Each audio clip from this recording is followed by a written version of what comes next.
Kaya mga riders, nandito na yung XRM natin, no? Pinapinturahan natin ito. Ayan. Ayan mga yan.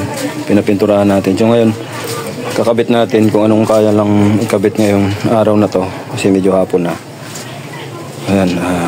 Titingnan natin kung anong may kabit natin ngayon mga riders. Magsamahan niya ako. Ito yung update kay Lolo XRM, no? Ayan. So, tingnan natin kung anong may maikabit natin. So, yung shock, nilinis lang natin yan. So, pero yan pa rin gagamitin natin. Yung mga riders. Bukuin na natin. Unay kabit natin itong manubila, no? Bili natin sa Shopee. Ganda, stainless. Kabit muna natin to sa dito. Ito muna ang una natin gawin. Manubila tapos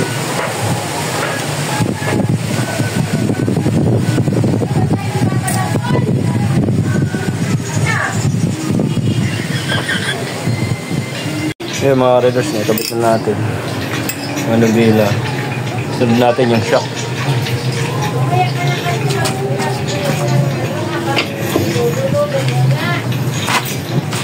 Ito yung shock niya. Nilinis lang natin. Ikabit na natin ito.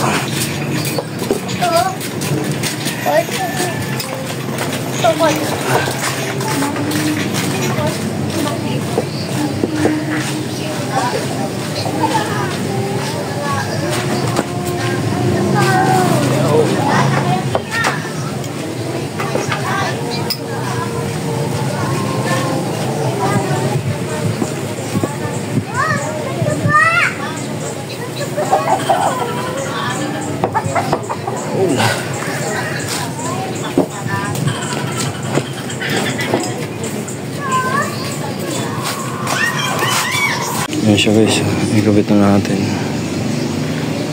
Ayan. So next natin ay siguro yung wiring na muna.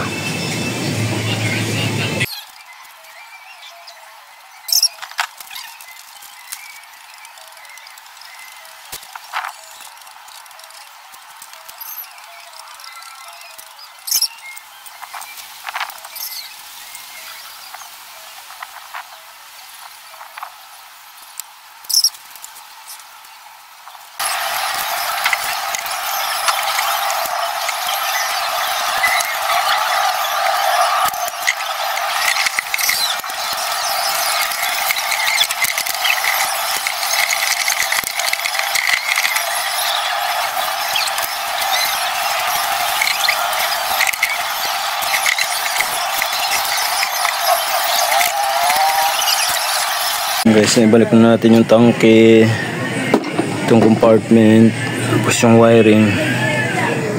Yung sunod natin ay yung gulong na. So yung gulong na yan, yung dati pa yan. Kaya muna ikabit natin.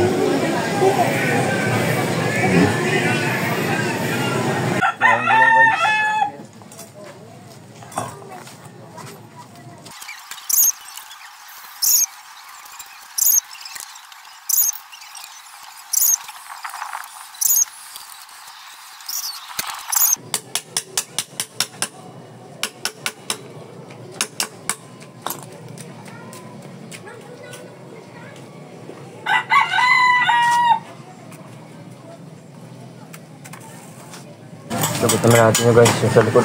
Magulong.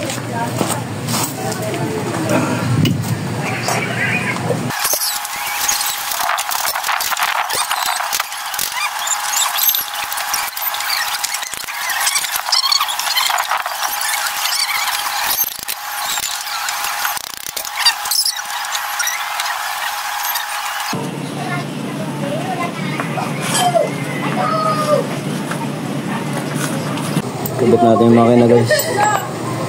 Tutuwad natin discard dito. Wala yan na yung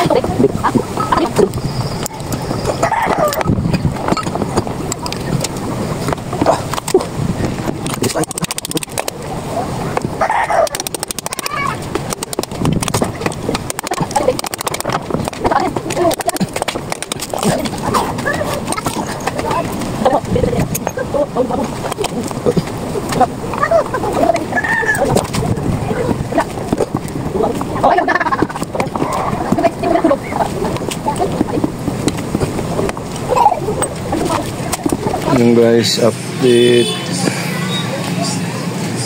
Kabit na natin yung makina. Gulong, shock. Manibela, preno. Kabit na rin natin yung preno. Yung guys, ito lang muna yung part 2 natin. So ito lang inabot ng naikabit natin kasi yung paulan na. Hapon na rin. O, inabot na tayo ng gabi. So ito na muna yung update sa ating XRM. So baka sa sunod, clearings na rin ulit kabit natin. Ganito lang mga